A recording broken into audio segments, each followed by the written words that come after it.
Here he is, a philosopher, a writer, a comedian, a man who loves his neighbor, but not the people blocks and blocks away. The host of Vague But True, Tim Bedore. Well, thank you very much.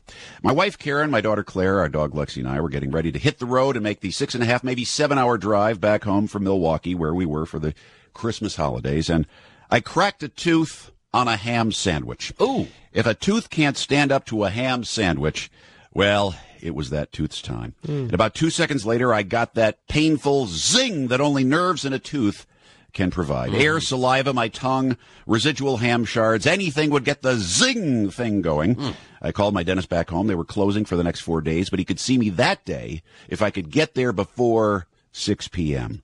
It was noon in Milwaukee. A safe 6.5-hour drive was no longer an option. We hit the road with me trying to drive very fast while not breathing for the rest of the afternoon. Air on tooth, bad idea. To distract Claire from her bulging bladder, we put in an audiobook Karen had picked out called Marley and Me, a story about a lovable but neurotic, destructive clown of a yellow lab and the family that is trying to coexist with him. Of course, they love Marley, even though if Marley was left home alone and heard thunder, he'd literally chew and claw through sheetrock walls to escape and look for the family.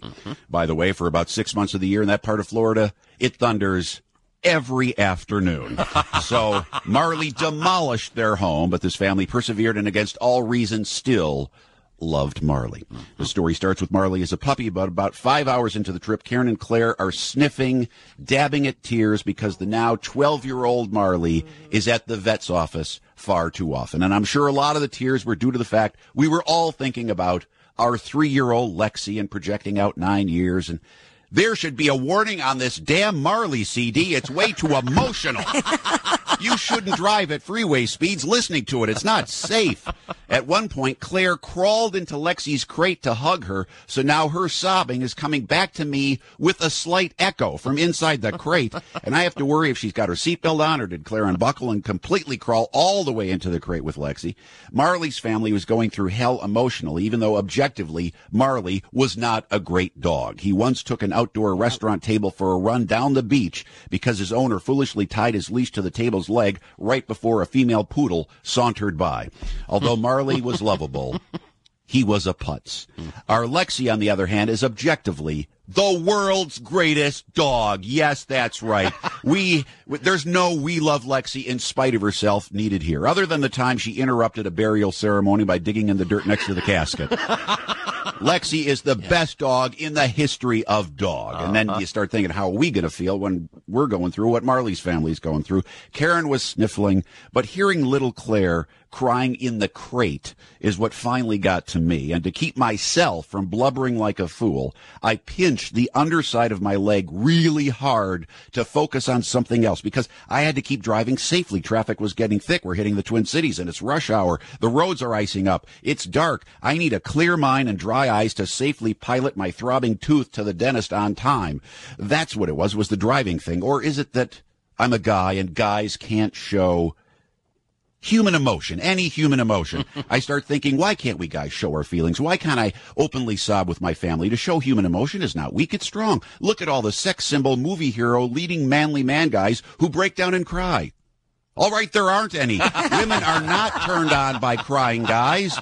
The roads are slick. The windshield is cloudy. I can't have bleared vision and drive safely, so I keep pinching. Check that spot on the back of my leg later that night. Black and blue mark, no hair. But Marley is off to the vet again, so I'm scrambling. Got to get my mind off this damn story and Lexi. And I start thinking, he could have put a joke there. He could have put a joke there. I would have written this story so differently. That's not working. So I pull out the trump card. Sex, sex, sex. Think about sex. I'm thinking, remember that time in the 80s when you and Gretchen Sussachek drove to Lake Tahoe and pulled off the road near the town of Truckee? Sex isn't working. Oh, my God, sex isn't working. I started sucking in air and zing, zing, pain. My tooth is alive with pain. Focus on the pain. We pull up to the dentist, and just as the family and Marley and me has recovered to the point where they are ready to get a new puppy, I walk into the dentist's office, and they look at me and say, "Tim, you look awful." That tooth must really hurt, and you're limping. What's wrong with your leg? Uh-oh. Let's get you numbed up right away. Numbed up right away. The sweetest words a manly man has ever heard. Start with my tooth, then hit my emotions. From Minneapolis, Minnesota, where the introverts stare at their shoes and the extroverts stare at your shoes, I'm Tim Bedore on the Bob and Tom Radio Network. You've heard words